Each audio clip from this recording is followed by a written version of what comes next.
What up, guys? Today we're going to be reviewing episode 14 of Dragon Ball Daima and talking about what happened in this episode as a whole. Now, this episode, there wasn't really much happening in it, so I'm not going to talk too much about what happened in this episode.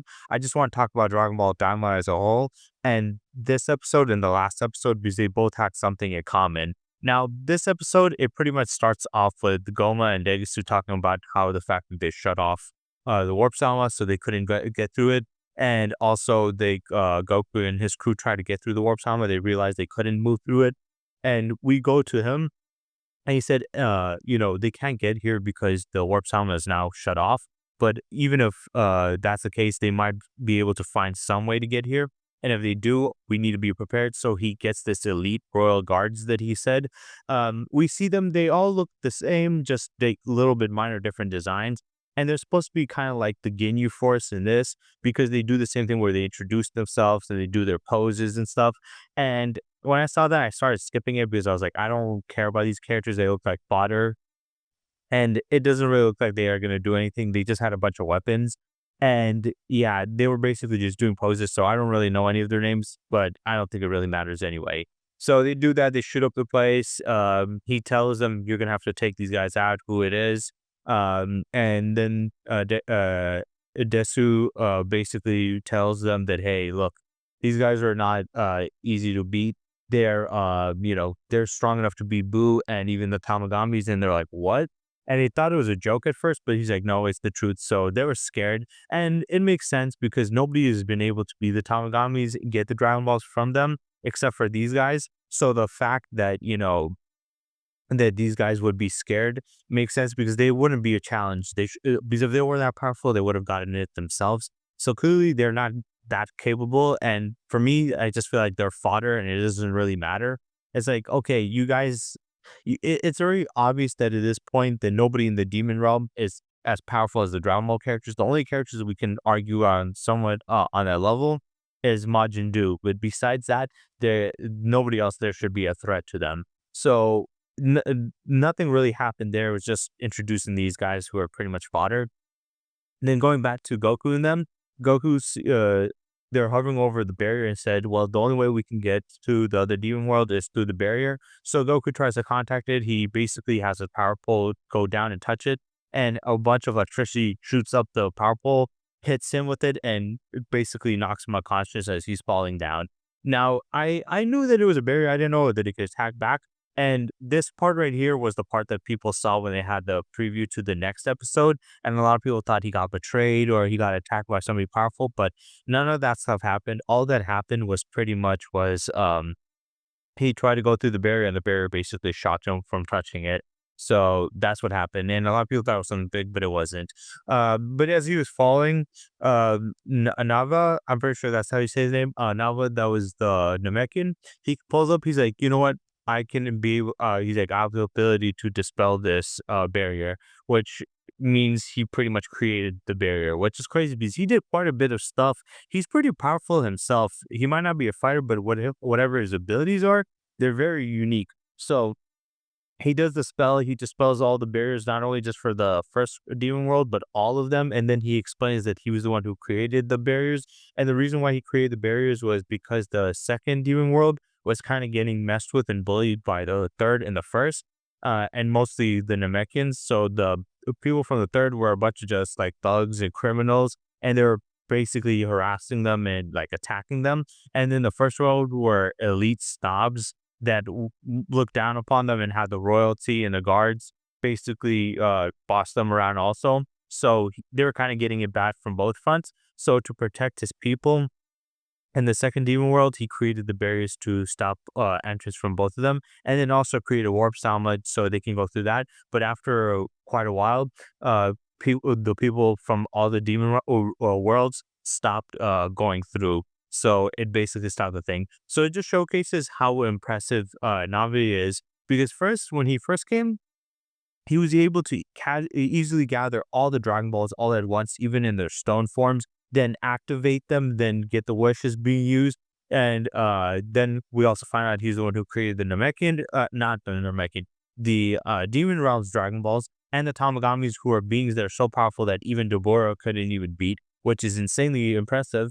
And he was also able to upgrade them and make them even more powerful, enough to push, Vegeta into Super Saiyan 3 to fight it. Um, and then also he created the bears and Warp Sama, so he's done quite a bit. He has quite a bit of magical power. Even Piccolo is like, "Yo, you're not just Namekian, you're literally legendary. Your power is like it's unbelievable. Like it's impressive. I want to see what he's capable of. I want to see more of him. He seems like he's not really evil. He's doing this for his people and he's hoping that they come back. So he's just complying with the king. But yeah, he helps them, he dispels it, and then they go through it and they arrive there. But as they arrive, the other people, like the guards, realize it and they start attacking them. And that's going to continue off to the next episode. And that was pretty much the cliffhanger. So this episode, they didn't really have anything happening. All it was pretty much introducing these new fodder squad that they all look pretty much the same. I forgot what their name was, but it was this new fodder squad that was introduced to take down, the main cast, and then them trying to find a way to the first demon world, which we've been seeing it for multiple episodes. And they were able to do it now by dispelling the barrier and getting through it. So yeah, nothing really happened in this episode. And like I said in the beginning of this video, there was something about this episode and the last episode that were very similar, and that was both that they were both really boring and they seemed like filler because they were really stretching out the story. And I've said this a couple of times now with these reviews, but I'm gonna say it again because it's just so true. And it's the fact that I felt like that they did not need 20 episodes. I felt like they've been wasting our time and stretching out the episodes. They could have simply, trimmed quite a bit of the episodes and the time and shortened it to like maybe 12 episodes, something like that, and gave us more interesting things instead of focusing on all these small things. Last episode wasted the entire episode on giants, which we had to wait 2 weeks for that. So we just saw giants and them fighting a dog and hamsters and then a child. And then this one was pretty much introducing these guards and then them shopping. Also, I forgot to mention that Majin Du and Majin Ku basically met them. They saw them and they basically had a little interaction in the story. It was supposed to be a little funny moment, but there wasn't really much to it. And it was kind of pointless. But yeah, like that episode, that's all they had for that one. This episode, they had the introduction for these guys and then dispelling the barrier and them coming to there. So this episode was also sadly a big disappointment and a letdown. The last episode was worse. I think this episode actually, I think that last episode is a little bit better maybe, but both of them were pretty trash and it's kind of sad.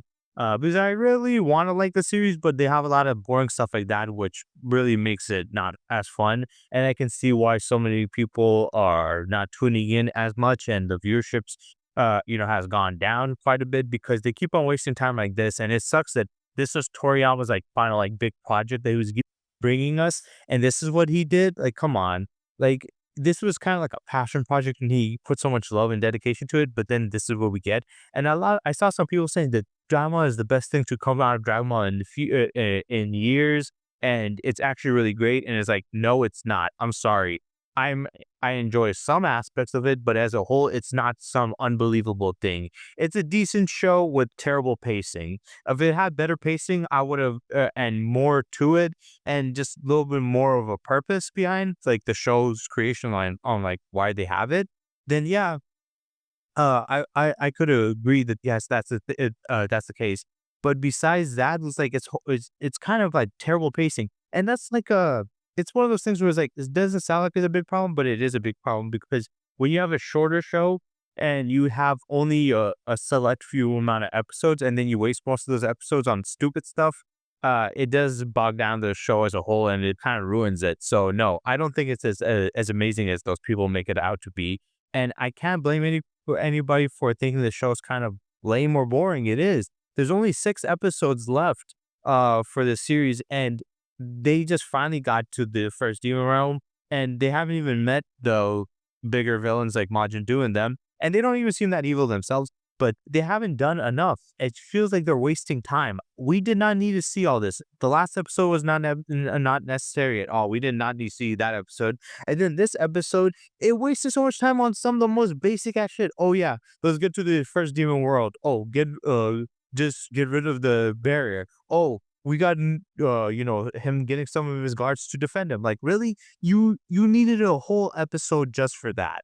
We needed that for the whole episode just for that. It's just so, oh my god, it's so bad. if I ever rewatch the series again in the future where it's like fully completed, I'm just gonna skip these 2 episodes, honestly. I'm gonna skip a few of these episodes because there's just seems like it's boring, it's pointless. And I haven't seen you guys comment quite a bit about what you thought about this show because I really want to know what you guys feel about it. I know it sounds like sometimes I might be complaining, but I just want to know how you guys truly feel. Do you guys also agree with me, or do you guys think that I'm being a little too harsh on it? Because I gave it quite a bit of leeway. You guys already seen like in quite a multiple of my videos. I've given it quite a bit of leeway. So it's not like I'm just trying to hate on it or being a hater or being super like harsh. Is I'm just asking for basic stuff like speed up the progress of the story a little bit more, add a little bit more, have something more. I love when they have the lore dumps, and every time they do a little bit of explanation and lore wise, I'm loving it. But that is minorly sprinkled out throughout these episodes, and most of these episodes is just wasting time. It's like it just sucks because the next episode at least looks like it's gonna be fun because they're gonna be fighting against the royal guards. They're gonna be defending themselves. They saw show something with Deborah having a key and stuff, so they're gonna have more. But this episode was a big letdown, and I feel like the biggest problem with the series as a whole for me is they waste too much time on stupid things that's not necessary, and they can speed up stuff. They can cut a lot of these things out that is not necessary. Nobody's asking for a whole ass episode on just them crash landing on a planet full of giants and then them trying to find a way to escape. Is like, are you kidding me? This is giving me flashbacks to G2 when they were doing the traveling stuff in outer space, and most of it was just boring crap. Like there were some good parts about it, but majority of it was just like boring crap. And that's how I feel about this. This episode was completely boring. Last episode was boring. I think the last episode might have been a little bit less boring, but this is the most boring episode, in my opinion. Honestly, it's just it's just trash, and it disappointed me because I want to love it, but when they do shit like that, it's like, come on. So they really need to speed up because we have 6 episodes left. I know 6 episodes sounds like a lot, but it's honestly not that much. We need to see more, and I want to learn more about this world, the demons, and all this stuff. The hierarchy. I want to learn about those Ramis, Majin Ramis, whatever his name is. I want to learn more about him, or maybe there might be a whole species of them, like the Supreme Kais. But I want to learn more about those stuff that really matters, not these minor shit that just seems like it's wasting time. So yeah. This episode was disappointing. I have a feeling next episode is gonna be a lot better, but at this point I'm really disappointed in the show, and I just wish they would speed all the things up a little bit faster at least. So yeah. I hope you guys enjoyed, and stay tuned for next time.